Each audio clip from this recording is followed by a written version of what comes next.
A dry wind moves across a landscape that today looks ordinary, almost forgettable, yet beneath its surface lies a contradiction that refuses to settle. In shallow cuts of earth, exposed by erosion and construction, fragments appear that should not exist together, pottery styles separated by centuries, tools made with techniques unknown to the region's documented past, and structural foundations that do not align with any recorded settlement sequence. It is not the presence of ruins that unsettles archaeologists, but their inconsistency. They seem to belong to a world that has no clear entry in the historical ledger. Before going deeper into this unfolding mystery, take a moment to like the video and subscribe, if this is the kind of history and mystery you enjoy. In several excavation sites scattered across what would later become densely populated corridors of civilization, researchers notice something even more unusual. Layers of habitation do not follow the expected progression of gradual development. Instead, they appear interrupted, as if a fully formed society had emerged, flourished, and then dissolved without leaving the slow evolutionary trail that normally anchors human history. Radiocarbon dating places some of these materials in ranges that overlap with early known civilizations, yet the technological signatures do not match any recognized cultural lineage. The result is a disquieting gap between time and explanation. What survives in the soil suggests complexity rather than simplicity. There are indications of planned urban layouts, drainage systems that imply coordinated engineering, and standardized materials that point to centralized production. Yet no corresponding textual record exists in the surviving historical archives of neighboring regions. Scholars still debate whether this absence reflects true disappearance or simply the fragility of transmission across millennia. Some argue that erosion, reuse of building materials, and shifting river systems may have erased surface evidence of continuity. Others point to the possibility of deliberate overwriting of history by later dominant cultures, though this remains speculative and contested. One of the most puzzling aspects is how widely these anomalies are distributed. They do not cluster in a single isolated ruin, but appear in distant regions, separated by natural barriers that would have limited contact in known historical periods. Similar architectural proportions, recurring symbolic motifs, and parallel technological solutions appear again and again, as though different parts of a vast network shared a common blueprint.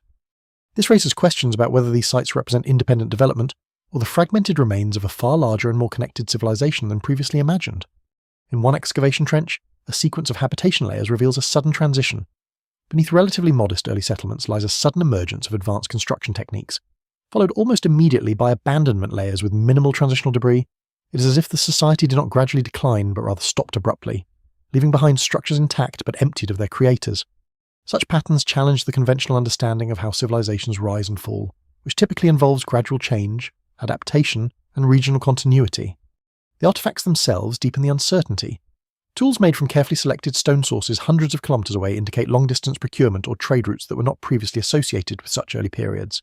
Metal fragments, where found, show alloy compositions that do not fit known metallurgical timelines for surrounding regions. Even pottery fragments reveal standardized firing temperatures and uniformity, suggesting centralized knowledge systems rather than isolated experimentation. Each detail alone might be explained through coincidence or later intrusion, but together they form a pattern that resists simple interpretation. Environmental reconstruction adds another layer to the mystery.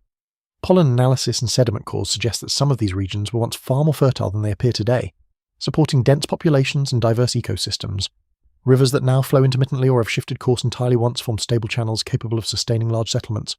Climate fluctuations may explain part of the transformation, but they do not fully account for the suddenness implied by the archaeological record. What makes these discoveries particularly compelling is not just what is found, but what is missing. There are no clear transitional artifacts linking these advanced layers to earlier, simpler cultures in the same regions. No gradual progression of tool-making techniques, no incremental architectural evolution. Instead, there is a sharp discontinuity, a kind of historical silence embedded in stone and soil. Some researchers caution against overinterpretation. They suggest that the apparent gaps may be the result of incomplete excavation coverage, or that later agricultural activity may have destroyed intermediate layers. Others emphasize the possibility of undiscovered sites that could eventually fill in the missing sequence. Yet even among cautious voices, there is acknowledgement that the pattern is unusual enough to warrant further investigation rather than dismissal. In neighbouring regions with better documented histories, there are faint echoes that may or may not connect to these anomalies. Mythological traditions speak of early first builders, of cities that appeared fully formed and then vanished beneath earth or water. While such accounts are not treated as literal history, they occasionally align in surprising ways with archaeological distribution patterns, adding another thread to an already complex tapestry. For now, the identity of this possible superpower remains undefined, suspended between evidence and absence. It is present in fragments but missing in continuity, visible in detail but invisible in narrative. And it is precisely this contradiction that drives the search forward, deeper into landscapes that once held answers now scattered beyond recognition. Long before any recognizable empire leaves its mark on written history, the land itself carries a memory that is older, slower, and far less forgiving than human record-keeping. In the basins and valleys associated with these strange archaeological anomalies, sediment layers reveal a world that does not match the assumptions of early civilization timelines. Rivers once ran with a steadiness that no longer exists, feeding floodplains wide enough to support dense agricultural communities, forests. Now reduced to sparse remnants or entirely absent, once covered vast stretches of terrain, stabilizing soil and regulating water systems in ways that would have allowed large populations to thrive. Before going deeper, take a moment to like the video and subscribe if this is the kind of history and mystery you enjoy. Climate reconstructions based on pollen samples, isotopic analysis, and lakebed cores suggest that these regions experienced long periods of climatic stability, punctuated by abrupt shifts. During favourable phases, rainfall patterns expanded, turning what are now semi-arid zones into productive landscapes. These transformations were not slow drifts over millions of years, but relatively rapid changes occurring within human-relevant timescales. Such conditions would have allowed early complex societies to emerge far earlier than traditional historical frameworks often assume. Within this reconstructed environment, the possibility of an overlooked superpower becomes more plausible. Human populations are known to concentrate wherever ecological conditions allow surplus production. Surplus leads to specialization, and specialization leads to administrative complexity. In this sense, the environmental record does not merely support human settlement, it suggests the potential for organized, large-scale societies whose rise may not have been captured by surviving written traditions. One of the most striking discoveries in this environmental reconstruction is the shifting course of major river systems. Geological evidence shows that waterways now separated by vast distances once shared interconnected channels. These ancient hydrological networks could have acted as natural highways, linking distant communities and enabling exchange across regions that are today isolated by deserts or mountains, where modern geography suggests fragmentation. The ancient landscape suggests connectivity. Yet despite this apparent connectivity, the historical record remains silent. No widely recognized chronicle from later civilizations clearly documents a predecessor civilization of comparable scale in these regions. This absence raises difficult questions. Either such a civilization existed outside the awareness of neighbouring literate societies, or its memory was lost through processes that erased not only physical traces, but also cultural transmission. Some scholars argue that oral traditions may have once preserved fragments of this world, only to be reshaped over generations into myth. Others suggest that later societies, focused on their own political legitimacy, may have had little incentive to preserve records of earlier unrelated powers. Still others point to the possibility that catastrophic environmental change disrupted not only settlements, but also the chains of cultural memory that would normally preserve knowledge across generations. What makes the environmental evidence particularly compelling is its consistency across multiple independent studies. In different sediment cores taken hundreds of kilometres apart, similar transitions appear periods of lush vegetation, followed by rapid aridification, stable river flow followed by channel collapse or diversion. These patterns suggest regional climatic systems that were once synchronized in ways that no longer exist. A civilization emerging within such a system would have experienced both abundance and instability on a scale difficult to imagine from the present-day landscape. Archaeological findings begin to align with this environmental picture. In several excavation sites, agricultural residues indicate crop varieties adapted to wetter conditions than those currently found in the region. Irrigation channels, where preserved, appear oversized relative to local water sources today, implying that ancient engineers worked within a hydrological context far richer than the modern environment suggests. These details reinforce the idea that the land itself once supported far more extensive human activity than its current state reveals. At the same time, there are contradictions that resist easy resolution. Some sites show evidence of sudden abandonment even during periods when climate conditions remained favourable. This suggests that environmental change alone cannot fully explain the disappearance of settlement patterns. Political instability, resource redistribution, or social fragmentation may have played roles that are no longer visible in the surviving record, yet without written documentation, these remain hypotheses rather than conclusions. One of the more intriguing aspects of this reconstructed world is the possibility that memory itself was tied closely to geography.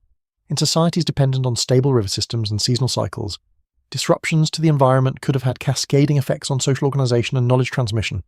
If settlements were repeatedly relocated or abandoned, the continuity required to preserve historical awareness may have been broken, leaving only scattered remnants behind. In this sense, the before-recorded memory is not simply a chronological period, but a condition of fragility, where the survival of information depends entirely on stable conditions that no longer exist. What survives in the soil is not a narrative, but a pattern of disruption and adaptation, suggesting that whatever civilization once thrived here may have been more vulnerable to environmental shifts than its architectural remains initially imply. And yet, even within this fragility, there are hints of intentional design, of systems built with foresight and coordination. Canals follow precise gradients, settlement clusters appear at optimal ecological junctions, and material distribution suggests planned logistics rather than random growth. These features point toward a society capable of understanding and shaping its environment at a sophisticated level, even if that society ultimately could not withstand the forces that reshaped the land around it. As the environmental layers accumulate, a picture begins to form not of isolation, but of interaction between human ambition and shifting Earth systems. The land before recorded memory was not empty or primitive, it was dynamic, interconnected, and capable of supporting complexity that may have reached far beyond what surviving histories acknowledge. Beneath the surface of fractured soil layers and scattered ruins, a different pattern begins to emerge, one that suggests not just isolated settlements, but a coordinated rise of something far larger. In multiple excavation zones, separated by geography and time, archaeologists find repeating signatures of administrative order standardized weights, recurring architectural ratios, and aligned urban layouts that suggest a shared system of planning rather than independent invention. It is in these subtle consistencies that the outline of a forgotten superpower starts to take shape. Before going deeper, take a moment to like the video and subscribe, if this is the kind of history and mystery you enjoy. Unlike early civilizations that typically grow outward from a single river valley or coastal hub, the evidence here suggests a networked emergence. Settlements appear across wide regions within relatively compressed time windows, as if multiple centres of development were synchronized by shared knowledge or governance structures. This is not the slow diffusion of cultural influence seen in many ancient worlds, but something more deliberate in scale and reach. Scholars still debate whether this represents a unified political entity, or a loose federation of highly advanced regional powers bound by trade, ideology, or environmental necessity. One of the most compelling indicators of centralized organization comes from construction techniques. In several sites, building foundations follow nearly identical mathematical proportions, even when materials differ locally. This implies either widespread knowledge transmission or standardized engineering principles taught across regions. In some cases, structures are oriented with surprising precision toward astronomical events, suggesting that observation of the sky played a role not only in religion or symbolism, but in administrative coordination and timekeeping. Material evidence also reveals a high degree of economic integration.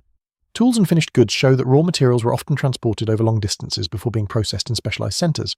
Stone types sourced from mountainous regions appear in lowland settlements hundreds of kilometers away, while marine shells are found deep inland. Such distribution patterns point to established trade routes, possibly maintained by organized logistical systems rather than informal exchange networks. The scale of this movement implies planning, record-keeping, and authority capable of regulating exchange across vast distances. Yet what makes this rise so unusual is how quietly it enters the archaeological record. There are no clear transitional stages of gradual complexity in many of the regions involved. Instead, relatively simple cultural layers are suddenly replaced by highly structured urban environments. This abrupt shift gives the impression of a society that did not slowly evolve from local beginnings, but instead appeared through rapid consolidation of knowledge and population. Whether this reflects missing evidence or genuinely accelerated development remains unresolved. In one region, excavation of a large settlement reveals a grid-like urban plan with distinct residential, administrative, and production zones. Streets are arranged with consistent spacing, and drainage systems are engineered to handle seasonal flooding with remarkable efficiency. The sophistication of the design suggests not only technical knowledge but also long-term planning horizons, where city growth was anticipated rather than reactive. Such planning is typically associated with mature states that have already achieved a high degree of political stability. Administrative artifacts add another layer to this picture. Seals, tokens, and inscribed objects appear to indicate systems of record-keeping, possibly for trade, taxation, or resource allocation. While the writing systems associated with these artifacts remain only partially understood or entirely undeciphered in some cases, their repetitive structure suggests bureaucratic function rather than purely decorative or ritual use. The presence of such systems implies governance extending beyond local leadership into something more complex and hierarchical.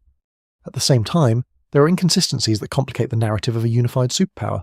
Some regions show variations in architectural style that do not fully align with standardized models, suggesting regional autonomy or cultural diversity within a broader system. This raises the possibility that what is being observed is not a single empire in the conventional sense, but a layered civilization composed of interconnected polities sharing technological and administrative frameworks. Environmental adaptation also appears to be a key factor in this rise. Settlements are consistently located near water sources, fertile plains, and natural transportation corridors. Rather than expanding indiscriminately, this civilization seems to have followed ecological logic, concentrating population and infrastructure in areas that maximize resource efficiency. Such strategic placement indicates not only awareness of environmental constraints, but a sophisticated understanding of long-term sustainability. Some researchers propose that this overlooked superpower may have developed in response to earlier climatic volatility. If environmental instability was frequent in the region's deeper past, then the emergence of coordinated infrastructure and trade networks could represent an adaptive strategy for survival. In this view, complexity is not merely a cultural achievement, but a response to necessity, where cooperation across distances becomes essential for managing unpredictable resources. Despite these insights, the absence of a continuous historical narrative remains striking. There are no surviving chronicles that clearly describe the formation, governance, or ideology of this system in its own words. What remains is an external reconstruction built entirely from material traces. This creates an inherent limitation. The civilization is visible in structure but silent in voice. And yet, even in silence, the evidence of scale is difficult to dismiss. Roads, settlements, production centres, and trade goods collectively point toward a system that operated across vast distances with a level of coordination that challenges conventional assumptions about early human complexity. Whether unified empire or interconnected network, the result is the same, a civilization that once held significant influence over its environment and perhaps over neighbouring regions, now reduced to fragments embedded in soil. As the layers of evidence accumulate, the rise of this overlooked superpower becomes less a question of possibility and more a question of definition. What counts as an empire when its boundaries are unclear, its records missing, and its identity dispersed across landscapes that no longer resemble their original form? The answer remains suspended, waiting in the gaps between what is preserved and what has been lost. Far beneath the assumption of isolated early societies, a different pattern begins to emerge from the archaeological record, one defined not by separation, but by movement, across distant excavation sites, separated by deserts, mountain ranges, and what would later become political borders. The same materials appear in unexpected places. Obsidian from volcanic highlands turns up in lowland river cities. Marine shells are discovered far inland where no sea exists in the present geography. Metals traced to distant ore sources appear in standardized forms, as if processed and distributed through an organized system rather than random exchange. Before going deeper, take a moment to like the video and subscribe, if this is the kind of history and mystery you enjoy. What makes these findings significant is not simply their presence, but their consistency. The same patterns repeat across regions that, under conventional historical models, should have had limited or no contact during the periods in question. This suggests that the civilization under study, whether unified or loosely connected, operated within a far more extensive network than previously recognized. The scale of this network challenges assumptions about how early societies organized movement, communication, and economic exchange. In several excavation layers, standardized artifact types appear across vast distances with minimal regional variation. Tool forms, ceramic proportions, and even decorative motifs show striking similarities, as though produced according to shared templates. In some cases, manufacturing marks suggest centralized workshops or specialized production hubs distributing goods outward. This level of uniformity implies not only trade, but coordination, possibly supported by shared measurement systems or institutional oversight. River systems appear to have played a crucial role in this connectivity. Geological evidence indicates that many waterways were more navigable and interconnected in earlier climatic phases. Ancient channels, now dry or fragmented, once formed continuous routes that could support large-scale transport. Settlements consistently cluster along these corridors, reinforcing the idea that natural geography shaped the structure of this network, where rivers converged. Administrative and industrial centres tend to appear, suggesting deliberate placement within a broader logistical strategy. Yet waterways alone cannot explain the full extent of distribution. Some artefacts are found in regions that would have required overland travel across difficult terrain. This implies the existence of long-distance caravan routes or relay systems capable of maintaining movement across challenging environments. While direct evidence of roads or infrastructure is often fragmentary, alignment patterns between settlements suggest planned connectivity rather than incidental migration. One of the more intriguing aspects of this network is the apparent speed at which ideas and technologies spread. In multiple sites, innovations in tool-making or construction appear almost simultaneously across distant regions, without clear intermediate stages. This raises questions about whether knowledge was transmitted through formal channels such as travelling specialists, administrative messengers, or institutional networks that have left little trace in the archaeological record. Scholars still debate whether this reflects rapid diffusion within a single civilization or parallel development influenced by shared environmental pressures. Religious and symbolic artifacts add another dimension to this picture. Certain motifs, spiral patterns, stylized animal forms, and geometric arrangements recur across widely separated regions. While interpretations vary, some researchers suggest these symbols may have functioned as shared cultural identifiers or markers of affiliation within a broader system. Others caution that similar environmental conditions can produce convergent symbolic expressions independently. The evidence remains incomplete, but the repetition is difficult to ignore. Trade does not appear to have been purely material. The distribution of standardized weights and measurement tools suggests a shared system for quantifying goods, which would have been essential for large-scale economic coordination. In some sites, balancing stones and measuring rods are found alongside administrative seals, indicating that transactions were likely recorded or regulated in some formal manner. This points toward a level of economic sophistication that requires trust across distance, as well as mechanisms for enforcement or standardization. Despite this apparent complexity, the network remains strangely invisible in written historical records. Neighbouring civilizations that do preserve written documentation make only indirect or ambiguous references to distant lands that could correspond to parts of this system. These references are often mythologized, fragmented, or symbolic, making it difficult to extract concrete historical connections. Some scholars propose that later historical traditions may have absorbed and transformed memories of these interactions into legend, effectively obscuring their original context. Environmental shifts may also have contributed to the fragmentation of this network. As river courses changed and climatic conditions fluctuated, once connected regions would have become increasingly isolated. Trade routes could have broken down gradually or abruptly, depending on local conditions. Such disruptions would not only affect material exchange, but but also the transmission of administrative knowledge, potentially accelerating the fragmentation of a previously integrated system. At the same time, the consistency of material culture across regions suggests that this network persisted for a considerable period before fragmentation occurred. It was not a brief or experimental phase of connectivity, but a sustained system that influenced multiple generations. This longevity implies institutional stability, even if the nature of that institution remains unclear, whether centralized empire or decentralized federation. The evidence points to a level of coordination that far exceeds what is typically expected for societies of comparable age. And yet, as with other aspects of this civilization, the most striking feature remains its absence from narrative history. There is no surviving account that clearly describes how these networks were governed, how they emerged, or why they eventually dissolved. What remains is a pattern reconstructed from objects, landscapes, and geological traces, silent evidence of movement across vast distances, suggesting a world far more connected than its later memory would suggest. As these fragments are assembled, a picture emerges of a civilization defined not by borders, but by flow, goods, ideas, and technologies moved across regions with a consistency that hints at underlying structure. Even in its fragmentation, the network leaves behind a trace of coherence, as if the landscape itself once functioned as a unified system of exchange and communication. In the quiet layers of sediment between collapse and oblivion, there exists a strange kind of stability. Not the stability of stagnation, but of sustained complexity, cities functioning without obvious disruption, production systems operating at scale, and cultural materials repeating with refinement rather than decline. This is the period that begins to resemble what some researchers cautiously refer to as a silent golden age, not because it is celebrated in historical records, but because it leaves behind so much order without leaving behind its voice. Before going deeper, take a moment to like the video and subscribe, if this is the kind of history and mystery you enjoy. Across multiple excavation sites, the material record suggests a society operating at a high level of coordination. Urban centres appear fully developed rather than emerging. Streets are laid out with consistent geometry. Public spaces are proportioned with intention, and infrastructure such as drainage and storage systems shows long-term planning. There is little evidence of chaotic expansion. Instead, the impression is one of refinement, as if earlier developmental stages have already been erased or compressed out of the surviving record. One of the most compelling indicators of this stability is the uniformity of everyday objects. Pottery, tools, and domestic artifacts show a high degree of standardization across vast regions. This is not the uniformity of mass production in a modern sense, but a controlled consistency that implies shared knowledge systems and possibly centralized regulation. Kiln technologies produce consistent firing results, and decorative motifs follow predictable patterns that remain stable over long periods of time. Economic life, as reconstructed from material remains, appears highly organized. Storage facilities are found in structured clusters near urban centers, suggesting systematic collection and redistribution of resources. Agricultural residues indicate crop planning rather than random cultivation, with evidence of irrigation systems that maintain productivity across seasonal variability.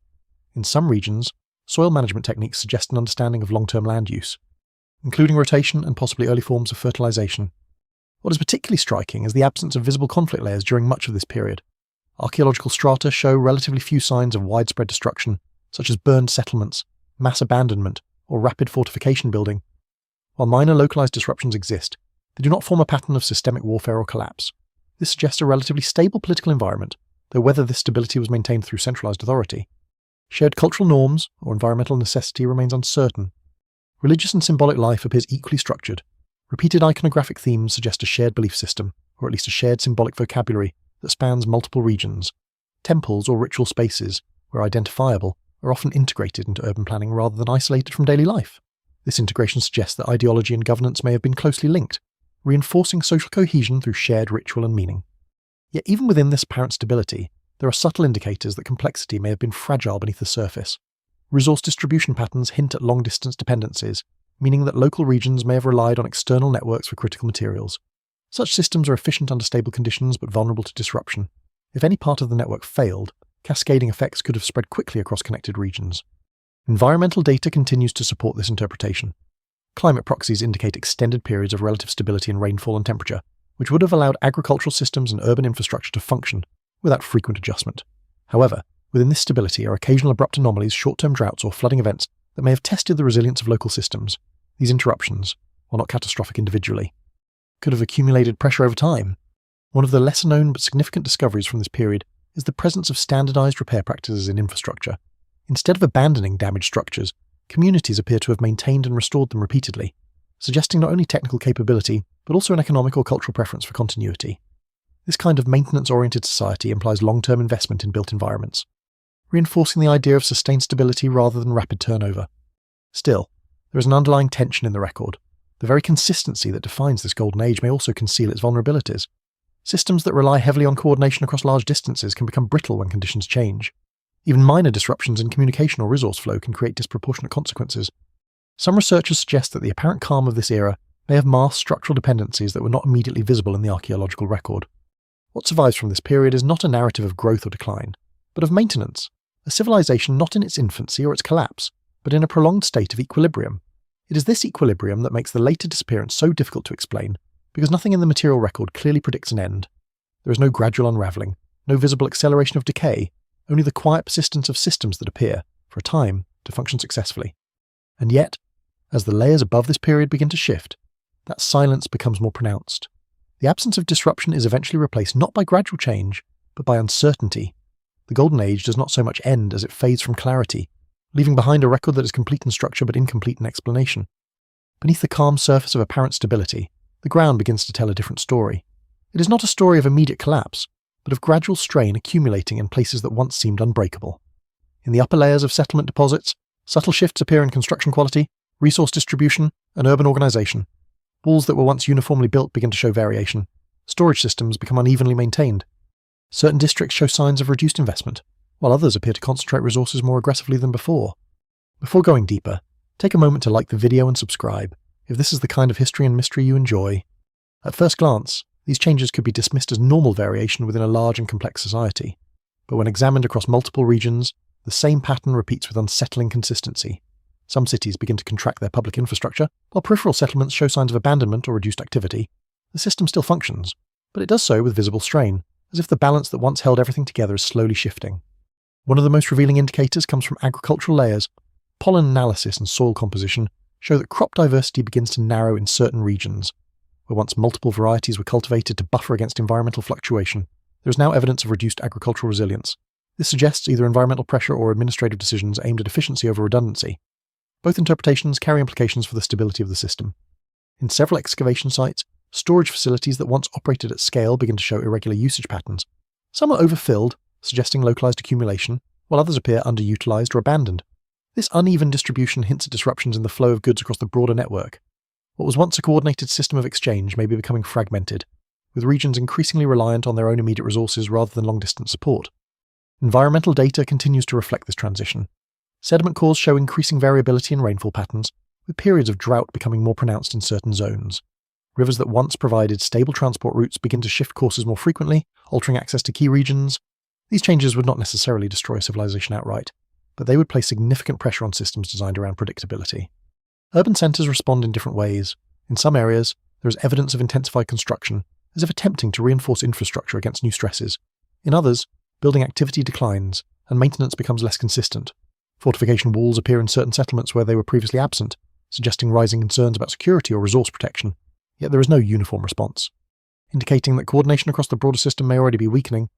A particularly striking detail emerges in administrative artifacts. Seals and record-keeping tools continue to appear, but their distribution becomes uneven and less standardized. In earlier layers, administrative systems show remarkable consistency across regions. In these later layers, variations increase, suggesting either localized adaptation or fragmentation of centralized oversight.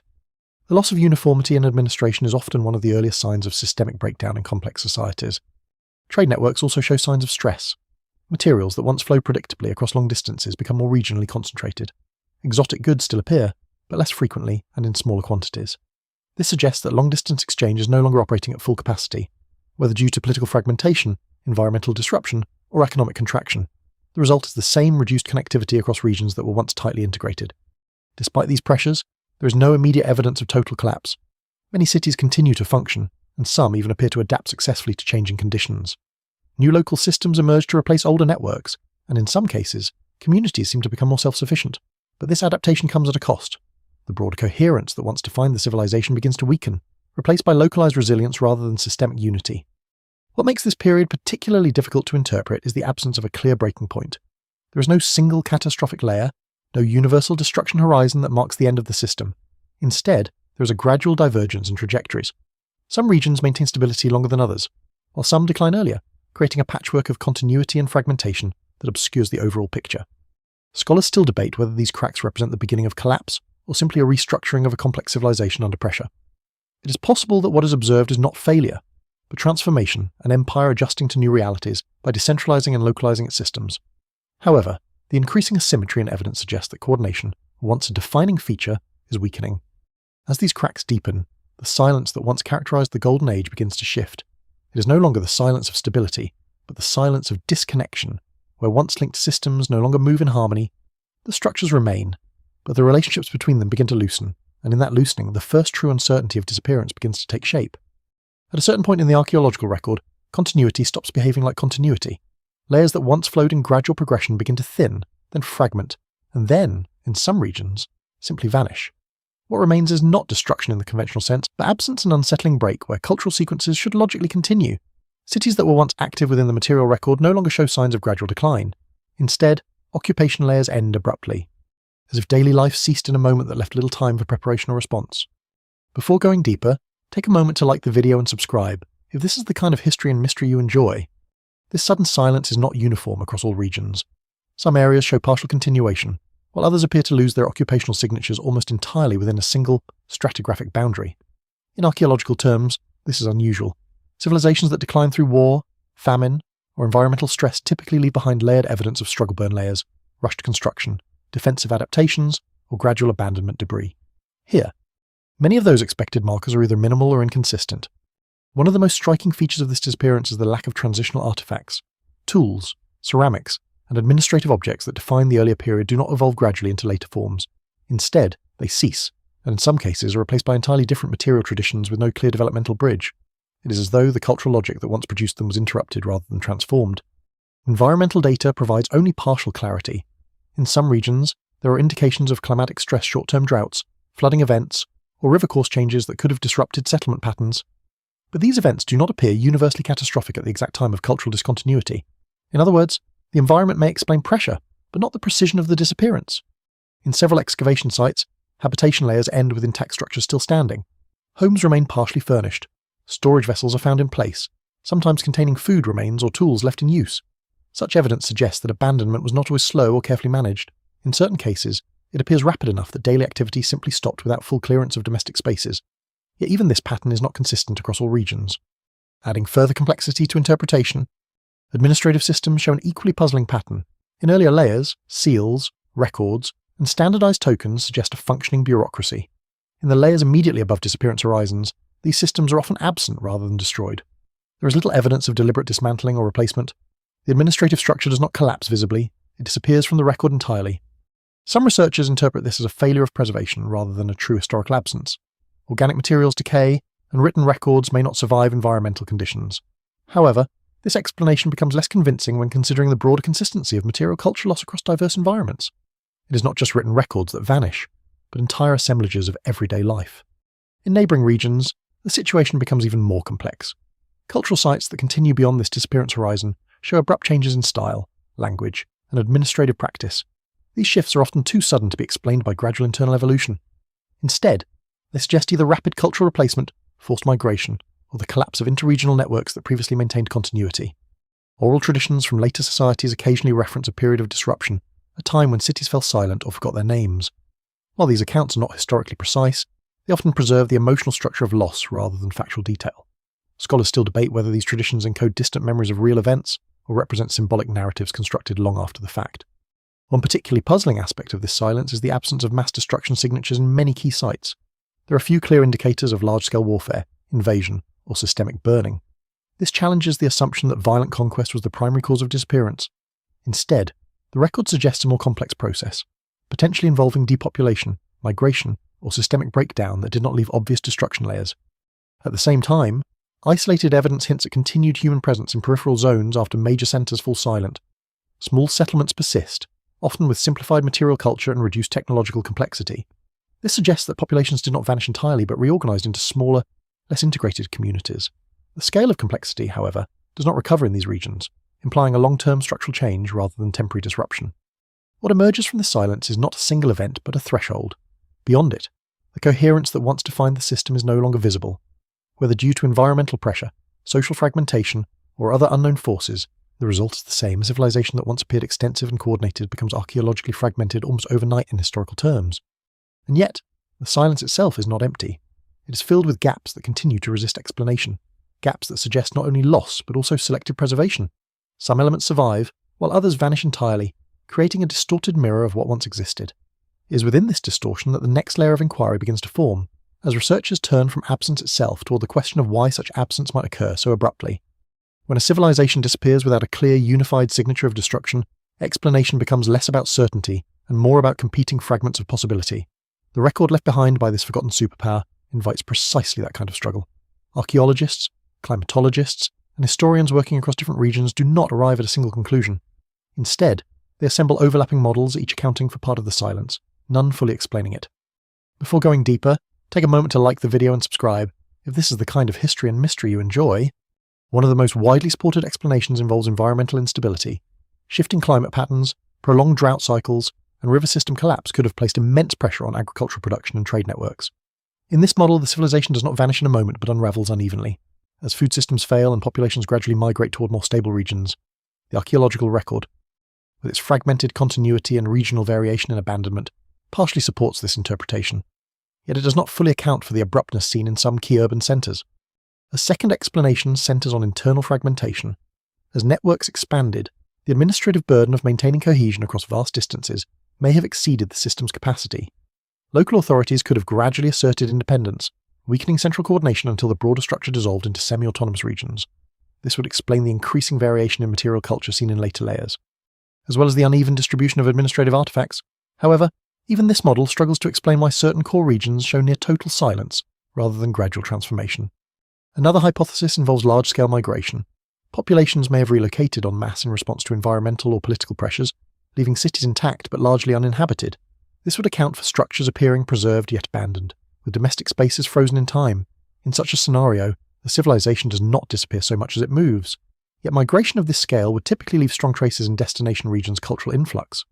Hybridization of material traditions or genetic markers, such evidence exists only in limited and ambiguous forms. More controversial interpretations propose the possibility of conflict, either internal warfare or external invasion. Fortification structures in some late-period sites suggest localized defensive concerns, and occasional trauma marks on human remains indicate episodes of violence. However, there is no consistent pattern of widespread destruction that would indicate a unified conquest or prolonged war across all regions. Instead, the evidence points to sporadic conflict rather than systemic collapse through violence. A smaller but persistent line of thought explores the idea of administrative or cultural erasure. In this model, later dominant societies may have deliberately minimized or overwritten the memory of this civilization. This could occur through reinterpretation of symbols, repurposing of architectural remains, or the absorption of earlier histories into mythological frameworks. While intentional erasure is difficult to prove archaeologically, the absence of direct textual continuity in some regions leaves room for speculation. Still, most scholars treat this explanation cautiously, recognizing the risk of attributing intent where preservation failure alone may be sufficient. Geological and catastrophic theories also appear in the discussion. Sudden natural disasters such as seismic events, volcanic activity, or extreme hydrological shifts could theoretically produce rapid abandonment across multiple regions. Certain sediment layers do show signs of localized catastrophe, but not at the scale or synchronization required to explain a continent-wide disappearance. The uneven distribution of disruption layers weakens this hypothesis as a sole explanation. Though it may have contributed in specific areas, what becomes increasingly clear is that no single model accounts for all observed patterns. Each theory explains a portion of the evidence while leaving other aspects unresolved. This has led some researchers to propose a multi-causal collapse model in which environmental stress, political fragmentation, and economic disruption interact over time, producing a cascading failure rather than a single decisive event. In this view, the disappearance is not sudden in reality, even if it appears sudden in the archaeological record. Still, even the multi-causal model struggles with one central anomaly, the inconsistency of preservation. Some regions retain rich, detailed material records up to the point of disappearance, while others show abrupt gaps with minimal transitional evidence. This unevenness suggests that local conditions played a significant role, but it also hints at something more complex, perhaps differences in how memory, infrastructure, or cultural continuity were maintained across regions. In the absence of definitive evidence, interpretation becomes a balancing act between likelihood and limitation. Theories rise and fall not because they fully succeed, but because they fail less completely than others. What remains constant is the sense that this civilization did not end in a way that fits neatly into known patterns of collapse. It resists simplification, as if its disappearance was shaped by overlapping forces that obscured one another in the historical record. And so the question shifts. It is no longer only about what caused the collapse, but about why the collapse appears so unevenly in the evidence itself. That question leads away from explanation and toward the material record again, where buried cities and fragmented languages begin to offer clues that theory alone cannot resolve. Deep beneath layers of sediment that once seemed unremarkable, Entire urban landscapes begin to reappear as excavation expands. What emerges is not rubble scattered by time, but structured space streets still aligned to long-vanished planning principles, walls that retain their original geometry, and building clusters that preserve the logic of daily life frozen beneath centuries of accumulation. These buried cities do not feel destroyed, they feel paused. Before going deeper, take a moment to like the video and subscribe. If this is the kind of history and mystery you enjoy. In several key excavation sites, archaeologists uncover residential districts arranged in coherent grids, suggesting intentional urban design rather than organic sprawl. Homes are grouped around courtyards, workshops are positioned near storage facilities, and public structures occupy central or elevated positions. The layout implies a sophisticated understanding of urban efficiency, balancing social organisation, resource distribution, and environmental adaptation. Yet what is most striking is not the design itself, but its sudden disappearance from surface memory. In many of these cities, preservation conditions are unusually stable. In some cases, fine ash layers, rapid sediment deposition, or desertification processes have sealed entire districts almost intact. Organic materials that would normally decay are preserved well enough to reveal domestic routines, food preparation areas, textile tools, and storage vessels still positioned as they were last used. It is from these details that a fragmentary image of daily life begins to emerge. One of the most revealing aspects of these buried cities is the consistency of construction standards across different regions. Walls are built using similar proportions, doorways follow standardized measurements, and public infrastructure reflects shared engineering principles. Even when architectural styles vary, the underlying structural logic remains recognizable. This suggests either a widely disseminated architectural tradition or a coordinated system of knowledge transmission spanning vast distances.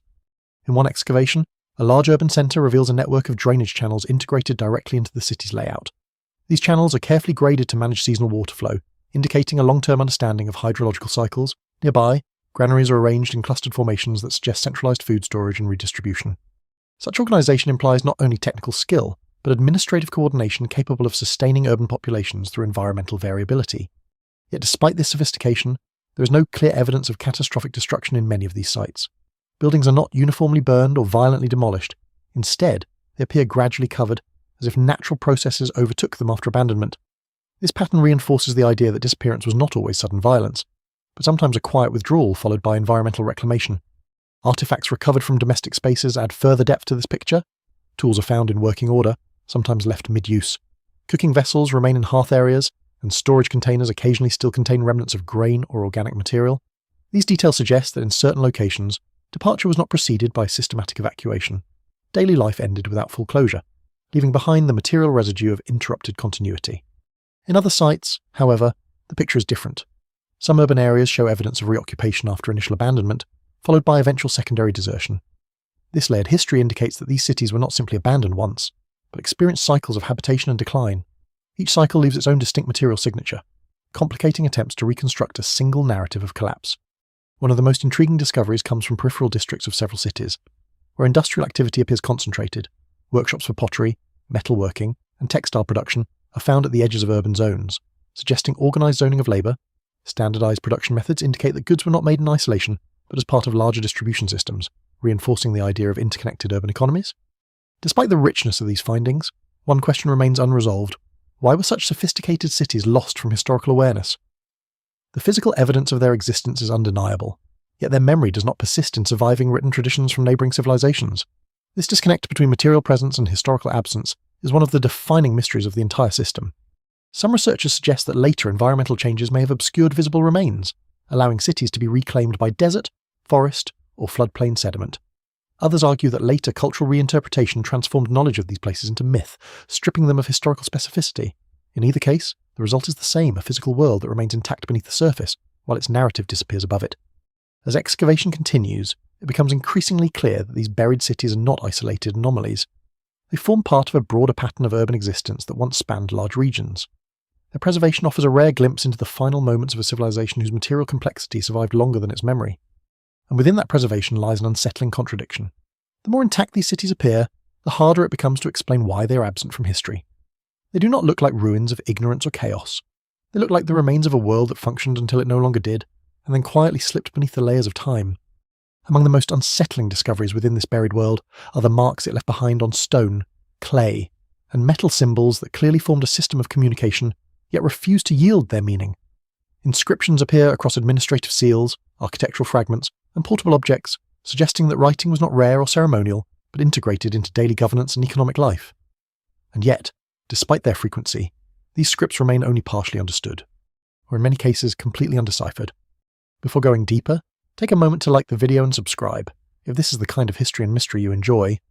The writing systems associated with this civilization share a consistent visual structure across regions, implying a shared linguistic framework or standardized symbolic tradition. Certain patterns repeat with remarkable regularity, sequences of signs arranged in grids, linear inscriptions that follow strict directional flow, and clusters of symbols that appear to function as units rather than isolated characters.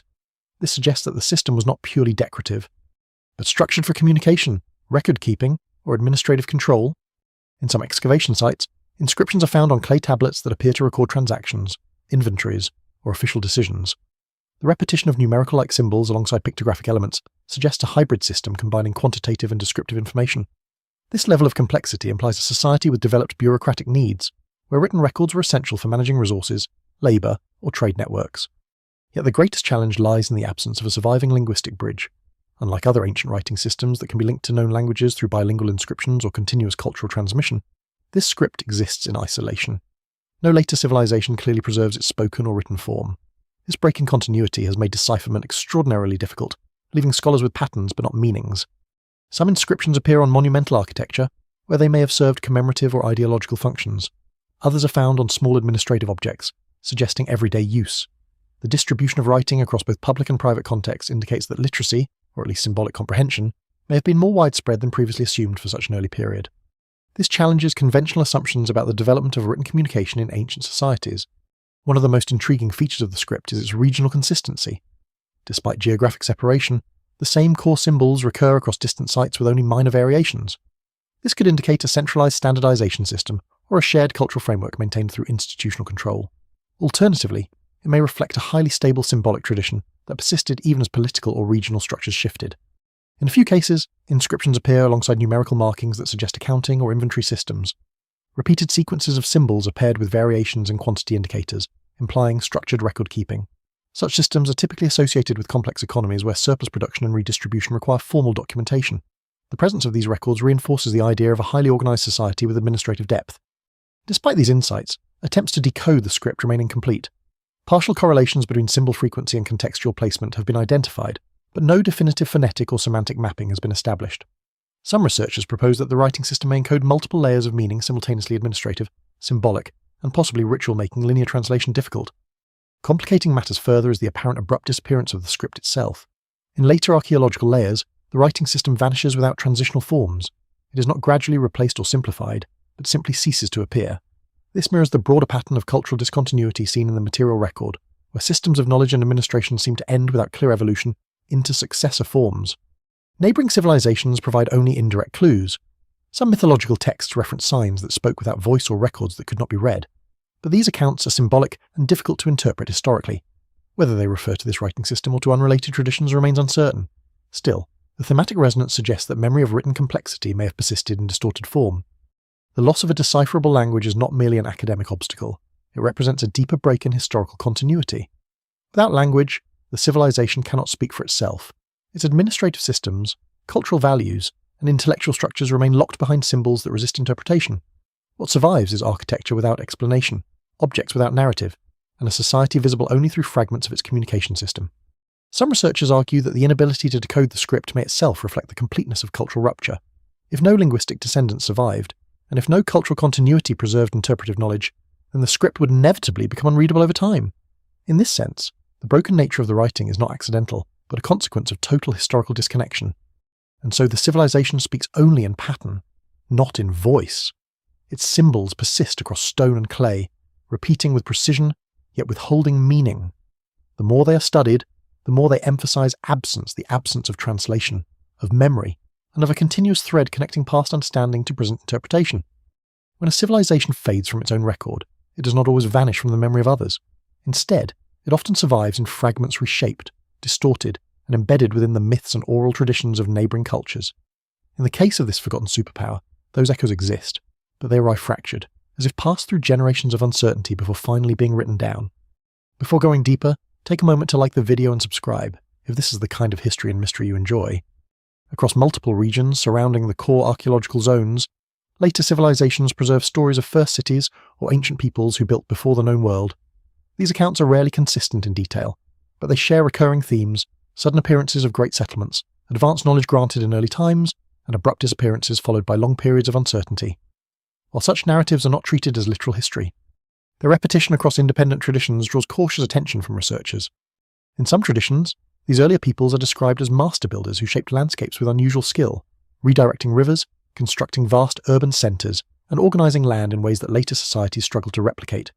Other accounts speak of a time when communication itself was different, when signs or symbols carried meaning that later generations could no longer interpret.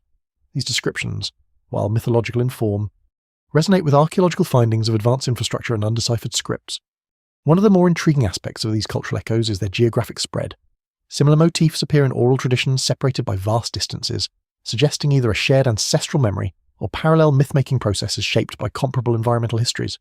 Scholars still debate whether these similarities reflect distant historical contact or convergent storytelling patterns that emerge independently in societies facing environmental change and cultural loss. In certain later written records, references are made to lost lands beyond the remembered horizon, regions said to have once been prosperous before being consumed by environmental transformation. These accounts often place emphasis on water rivers that changed course, seas that retreated, or floods that reshaped entire regions. While symbolic exaggeration is common in ancient literature, the consistency of water-related themes aligns with geological evidence of shifting hydrological systems in the relevant regions. Some traditions also preserve the idea of sudden absence. Cities described as once thriving are said to have become silent without fire or war, a phrase that appears in multiple linguistic variations across different cultures. This imagery of quiet disappearance mirrors the archaeological pattern of abandoned settlements with minimal destruction layers, where occupation simply ceases without clear evidence of violent collapse. Yet these echoes are not straightforward historical testimonies. They have been reshaped through centuries of cultural reinterpretation. Stories once tied to specific places may have been relocated, merged, or transformed into symbolic narratives about moral order as divine intervention or cosmic cycles. This makes it difficult to separate potential historical memory from later ideological storytelling. Still, the persistence of certain motifs raises questions about the longevity of cultural memory. Even when written records fail, oral traditions can preserve structural echoes of real events for surprisingly long periods, albeit in altered form. The challenge lies in determining whether these echoes reflect a shared ancient experience, or whether they are retrospective constructions built to explain visible ruins and unexplained landscapes. In regions closer to the archaeological core, some legends describe interactions between early peoples and later arriving groups. These accounts sometimes suggest a transition period where knowledge, infrastructure, or resources were inherited rather than independently developed. While such narratives cannot be verified directly, they align loosely with evidence of cultural discontinuity and sudden shifts in material traditions observed in excavation layers. There is also the possibility that later civilizations encountered remnants of this superpower in degraded or partially abandoned states, interpreting them through their own cultural frameworks. Massive ruins, unfamiliar scripts, and abandoned infrastructure could easily become sources of myth rather than historical documentation, especially if the original population had already fragmented or dispersed. The echoes, however, do not provide clarity so much as depth.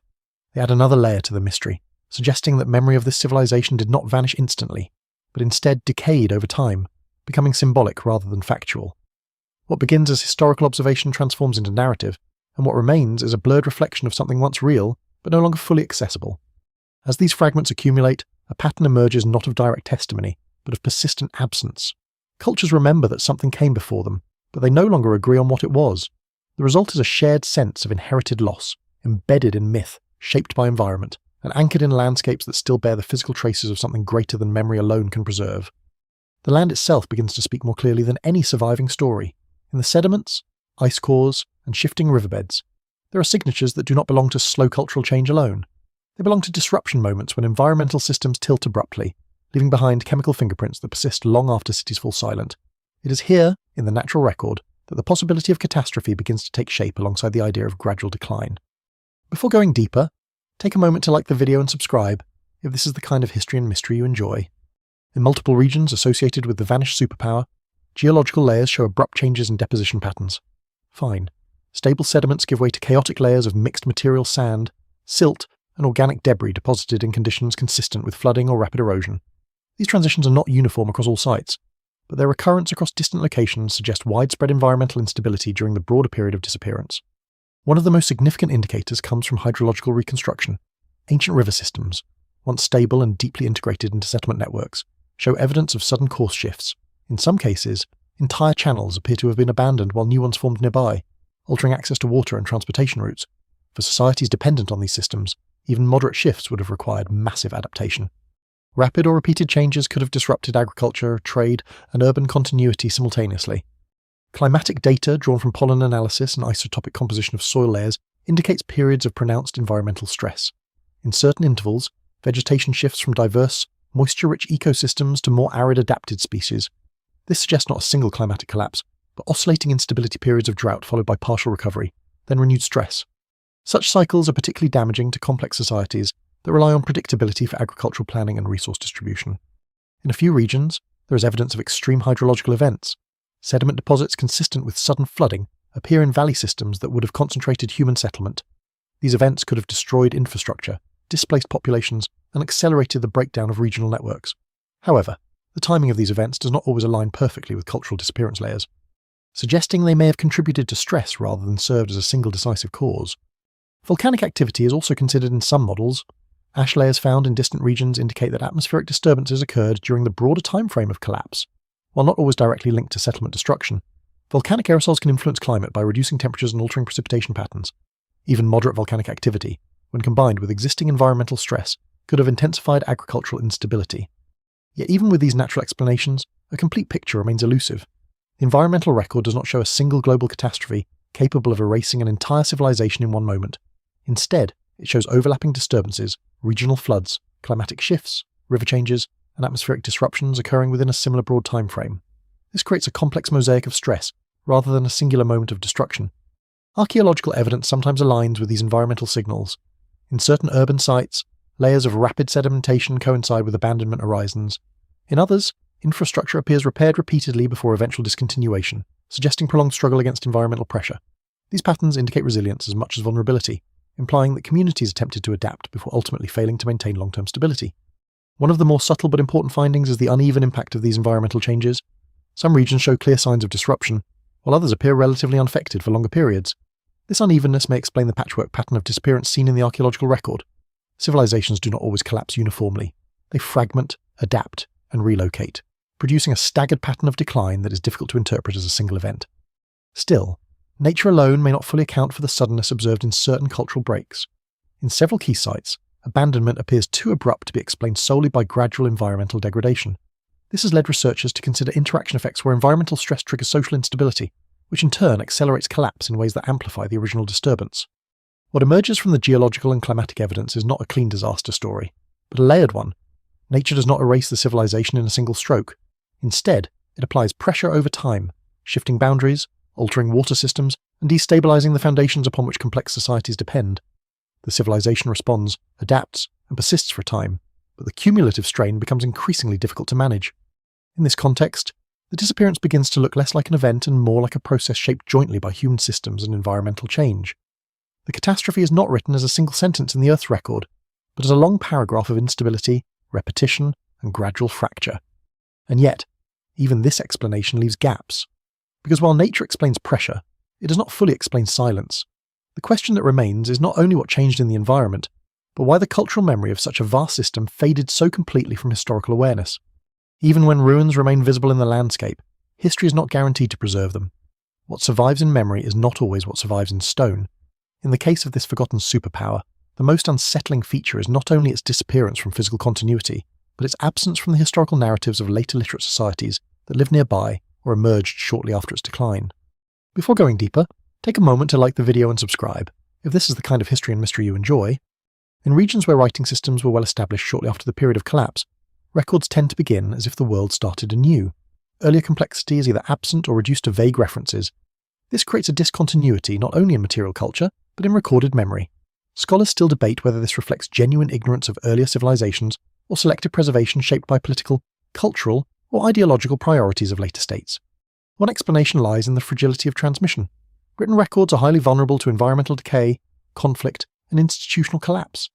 If administrative centres that maintained archives were among the first to disappear, entire libraries of knowledge could have been lost within generations. In such a scenario, later societies would inherit landscapes filled with ruins, but without the interpretive frameworks needed to understand them. Another possibility involves cultural discontinuity.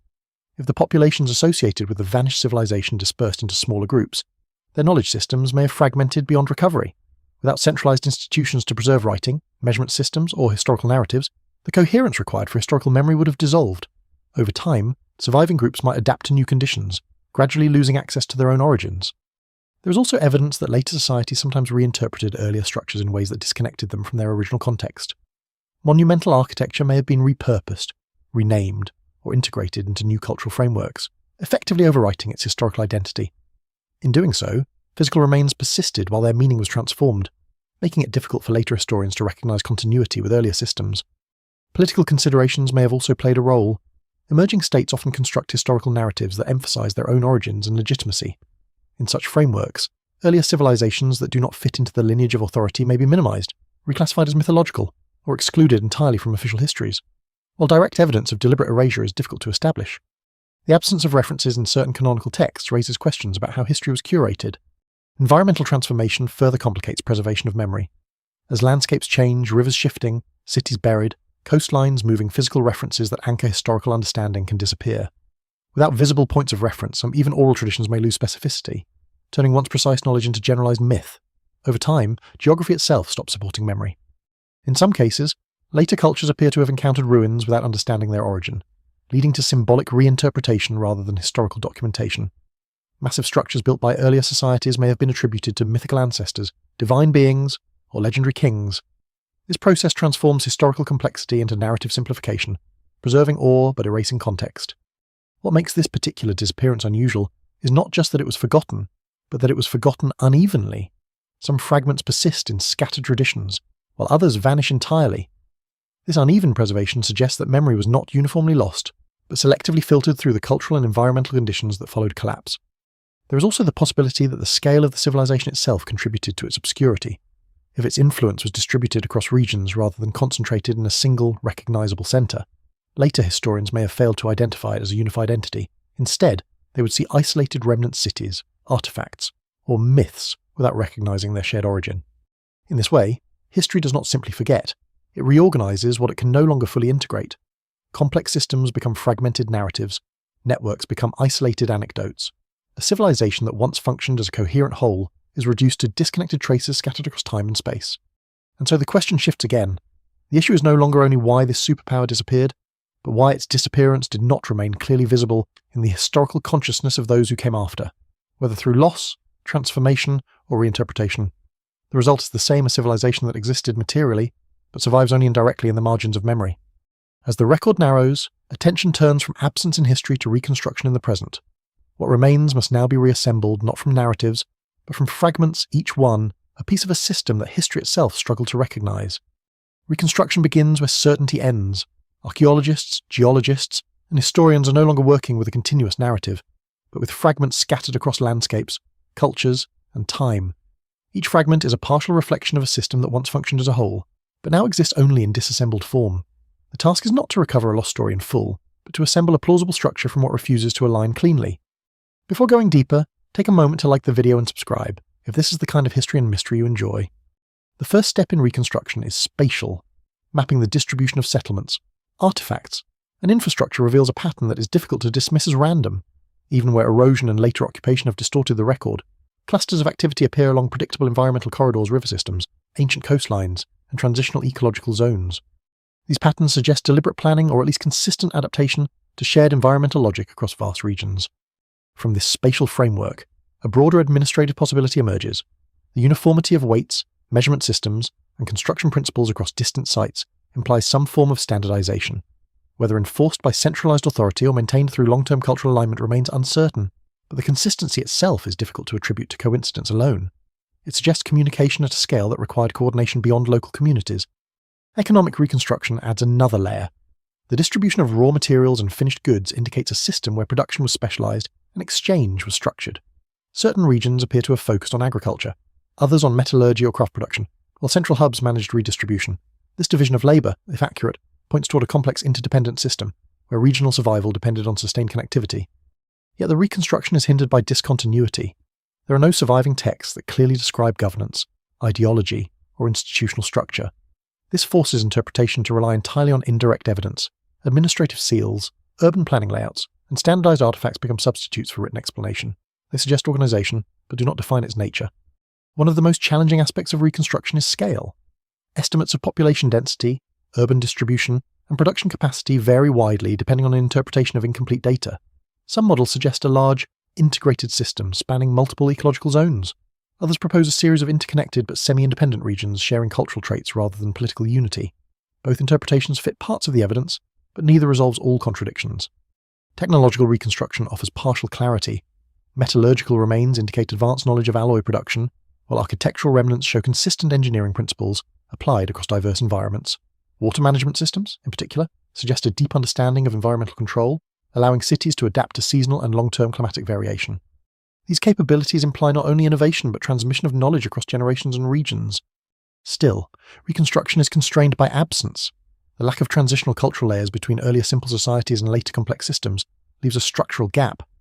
It is unclear whether complexity emerged rapidly due to missing evidence, or whether it was introduced through processes that left minimal archaeological trace. This gap continues to be one of the central unresolved problems in understanding the civilization. Some researchers attempt to bridge this gap using comparative analysis with other ancient civilizations. While parallels exist in urban planning and administrative development, no exact match fully accounts for the scale and distribution observed in this case. This suggests either an independent trajectory of development or a form of complexity that does not align neatly with known historical models. As reconstruction progresses, a tentative image begins to form not a single empire in the conventional sense, but a vast, interconnected system of regions bound by shared practices, technologies, and environmental adaptation. Whether governed centrally or coordinated through decentralized networks remains unclear, but the level of coherence implied by the evidence suggests something more structured than isolated development. Yet even this reconstructed image remains fragile. Each new discovery has the potential to reshape or destabilize the emerging model. A single site can introduce contradictions that ripple through the entire framework, forcing revisions or reinterpretations. The civilization resists final definition, as if its complexity exceeds the ability of surviving evidence to contain it fully. What emerges, then, is not a complete empire, but a reconstructed outline strong in pattern, weak in detail, and perpetually open to revision. It exists in the space between certainty and absence, built from fragments that align just enough to suggest coherence, but never enough to close the question entirely. And so reconstruction becomes less about recovering what was lost, and more about understanding why what remains refuses to form a single, stable narrative. The empire is present in structure, absent in voice, and incomplete in definition, suspended between what the earth preserves and what history cannot fully recover. At the edge of reconstruction, where patterns have been traced as far as the evidence allows, a final contradiction remains unresolved. The civilization appears both undeniable and unreachable at the same time. Its infrastructure is real, its material culture is consistent, and its spatial footprint is vast. Yet its identity, its name, its voice, its self-definition does not survive in any continuous form. It exists only as structure without narrative, presence without memory. Before going deeper, take a moment to like the video and subscribe if this is the kind of history and mystery you enjoy. What becomes increasingly clear is that disappearance alone cannot explain the silence. Many civilizations collapse, migrate, or transform, yet still leave behind historical echoes strong enough to anchor later understanding. In this case, however, the record fractures at multiple levels simultaneously. Archaeological continuity breaks. Written language becomes unreadable or disappears entirely, and later, cultural traditions fail to preserve a coherent reference to what once existed. It is not just loss, it is disconnection. One interpretation is that the civilization did not end in a single moment, but dissolved through overlapping processes that dismantled its ability to preserve itself. Environmental stress weakened regional systems, economic fragmentation reduced long-distance coordination, administrative breakdown disrupted record-keeping. Over time, each layer of structure that supported memory eroded independently, until nothing remained capable of transmitting a unified identity forward. Yet even this explanation leaves something unresolved. The scale and consistency of earlier systems suggest that this was not a fragile society operating at the edge of collapse, but a highly organized network capable of managing complexity across vast regions. Such systems typically leave durable imprints in successor cultures' borrowed technologies, linguistic traces, institutional echoes. Here, those imprints are faint or absent, as if the transmission chain itself was interrupted rather than merely degraded. Some researchers cautiously suggest that what is missing may not be evidence, but recognition. Fragments of this civilization may exist embedded within later cultural systems, but have been reinterpreted beyond recognition. Urban foundations become reused infrastructure, symbols become decorative motifs, administrative systems become ritual objects. Over time, function is replaced by meaning, and meaning drifts away from origin. There is also the possibility that geography itself contributed to erasure. As rivers shifted, coastlines changed, and landscapes transformed, the physical anchors of a memory disappeared. Without stable reference points, even surviving populations may have lost the ability to locate their own past. Memory without geography becomes abstraction, and abstraction eventually becomes myth. And yet, none of these explanations fully accounts for the uneven clarity of the evidence. Some regions preserve remarkably detailed material records right up to the point of disappearance, while others degrade rapidly into ambiguity. This unevenness suggests that the process of loss was not uniform, but selective, shaped by local conditions, adaptation strategies, and perhaps even differences in how knowledge was stored and transmitted. What remains, after all layers are examined, is a civilization defined more by what can be inferred than what can be named. It appears in the alignment of cities, in the repetition of symbols, in the distribution of materials across vast distances, but it refuses to coalesce into a singular historical identity that later generations could recognize and preserve. This is why it resists memory, not because it was insignificant, but because its structure outlived its narrative. By the time later societies encountered its remnants, they were no longer seeing a living system, but fragments already separated from context. What could have been history became archaeology. What could have been continuity became interpretation. In the end, the superpower that history tried to erase may not have been deliberately removed at all. It may have simply crossed a threshold where complexity exceeded the capacity of memory to hold it together. Once that threshold was passed, what remained in the world was material, but what remained in the mind was fragment. And so it survives only in reconstruction in patterns assembled from absence, in cities buried without story, in languages without voice, and in echoes that never fully resolve into certainty, not erased in a single act, but lost through the slow unravelling of everything that once made remembrance possible.